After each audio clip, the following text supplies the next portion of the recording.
Okay, so I came on here to do one more quick video. Hopefully it'll be quick.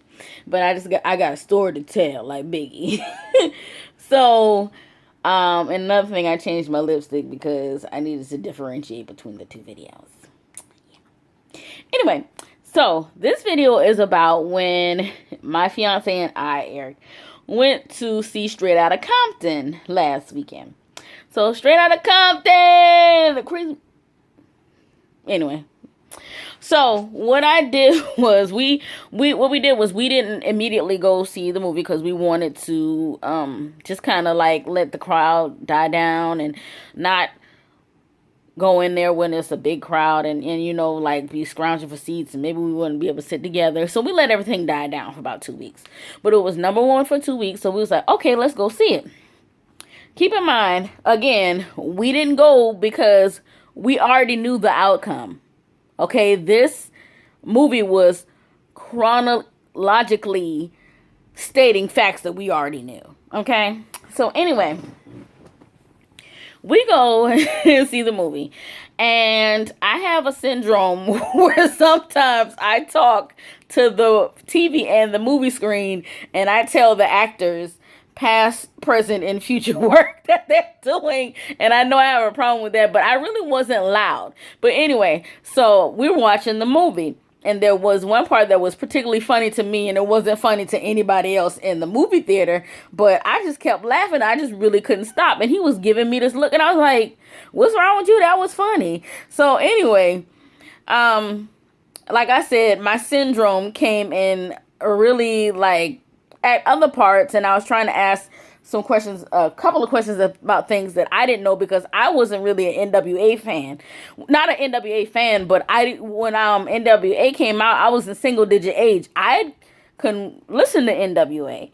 So by the time I was able to like buy my own music, that's when Snoop and Dre had already and NWA had disbanded, and my teenage friends were working in the record store, and parental advisory didn't mean a thing when you sat next to the cashier in English or whatever. So I was able, I grew up on Chronic and like, the Dog Pound and so on and so forth. So anyway, spoiler alert.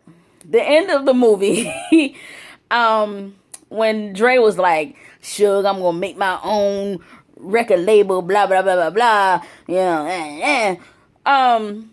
he was like, "I'm gonna call it Aftermath," and then I just said, "And I'm gonna have beats by Dr. Dre," and he got so mad at me. I mean, I wasn't doing it to be funny. It's just who I am. It just came out. So when he got mad, like again, I didn't think I was spoiling anything for you because it wasn't like we were watching Selma. We was watching Straight Outta Compton. All this stuff has taken place during our lifetime. So anyway, I started getting a little bit in my feelings. I didn't like that he was even mad at me. So when we got up, he was like, I said, "I bet she gonna," in my head, I was like, "I bet she gonna tell me to straighten up my clothes." He said, "Straighten up your clothes, your clothes." I was like, "Oh my God, now he being my daddy." That's all in my head now. This is all in my head. And then my head just kept raising the stakes. Like my mind was a chick from the Bad Girls Club just instigating and whatever. So when we left, we went and washed the car like we had to, and then he was like, "I'm sorry, but the movie was really important to me." But the bad girl chick in my head was saying, "That movie, he said that movie was more important than you. What you gonna do? What you gonna do?" So that's what was going on in my mind. So I got even better. And then we got home, and I was like, I just broke out. And I went in the room, and I was watching Sex and the City refunds.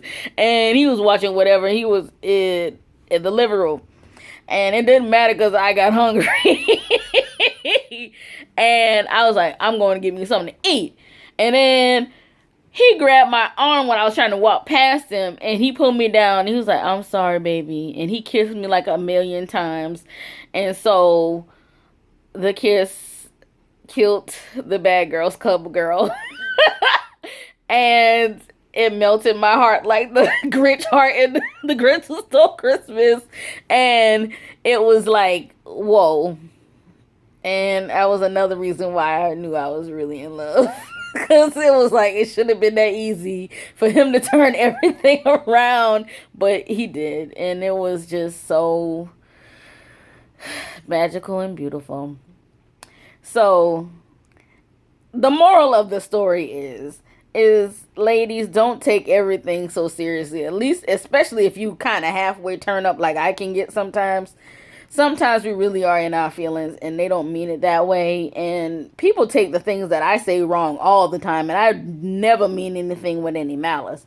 So, sometimes you might need to take your space like I did. But it'll always make it better. Especially if it's somebody who you love. So, that's all. I didn't mean to talk this long. But I just thought that was a cute little everything is not always going to be perfect in a marriage story. And / this one was my fault. So just wanted to come and share that with y'all. So I hope you enjoyed it. If anybody saw Straight Outta Compton, drop me some lines so you can know so I can know how you enjoyed the movie or if you didn't enjoy the movie. If you're not, just go see it just to be objective. I enjoyed it. So, and we'll probably go see it again, but I won't talk this time. Bye. I love you all.